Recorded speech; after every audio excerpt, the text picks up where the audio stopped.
নমস্কার। বর্তমান যে সমাজ ব্যবস্থা, সেই সমাজ ব্যবস্থায় হিন্দুদের বেঁচে থাকাটাই দায় হয়ে গিয়েছে।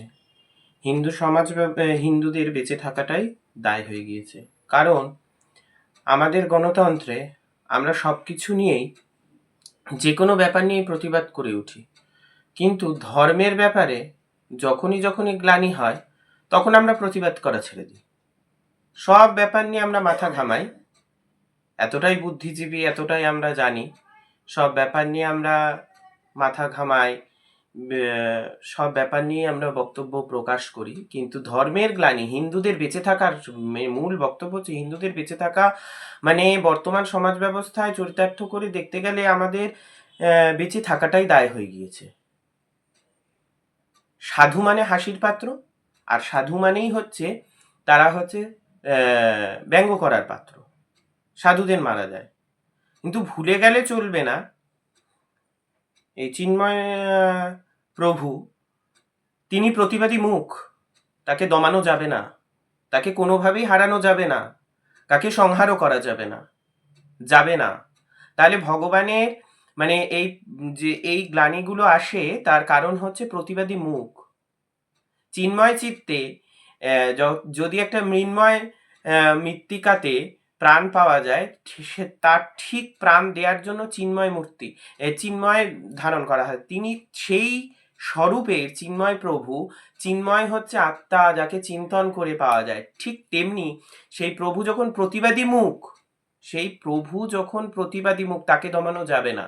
বর্তমান সমাজ ব্যবস্থায় বা বর্তমান আমি যা দেখছি সেই হিসাবেই আমি বলছি, হিন্দুরা কোনোভাবেই হেরে যাবে না, আর কোনোভাবেই দমানো যাবে না। দুর্বার 3টে ফলও থাকে, ওই জন্য বৈষ্ণবরা দুর্বাদলশ্যাম। দুর্বার চেয়ে কোমল, নরম, তাদেরকে করা যায় না। কিন্তু দুর্বার 3টে ফলকে কিন্তু একটা অস্ত্রের চিহ্ন থাকে, সেটা হচ্ছে ত্রিশূল। প্রয়োজনে দুর্বা কিন্তু ত্রিশূলও হতে পারে, সেটা বুঝতে হবে ব্যক্তিগতভাবে, ভাবধারা দিয়ে।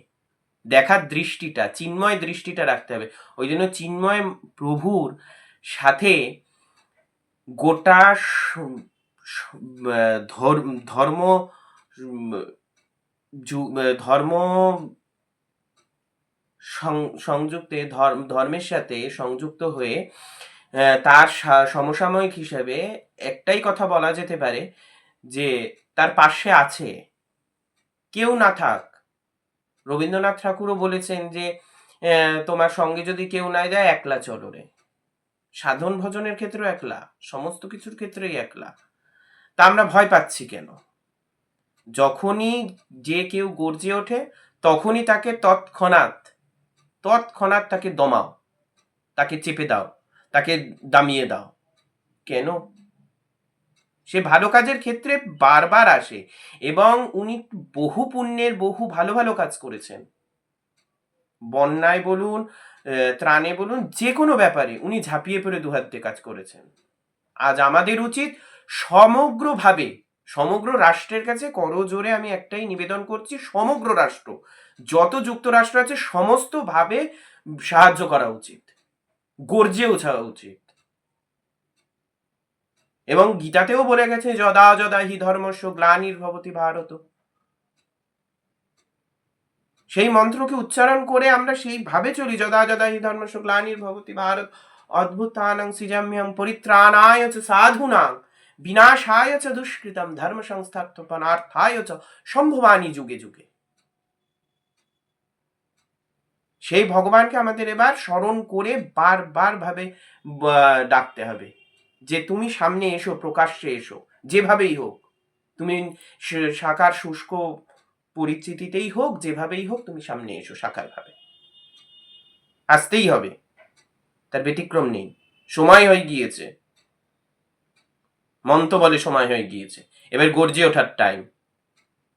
এবার শ্রী বিষ্ণুকেও হাতে চক্র ধরতে হবে, ভগবতীকেও হাতে খড়গশুল ধরতে হবে।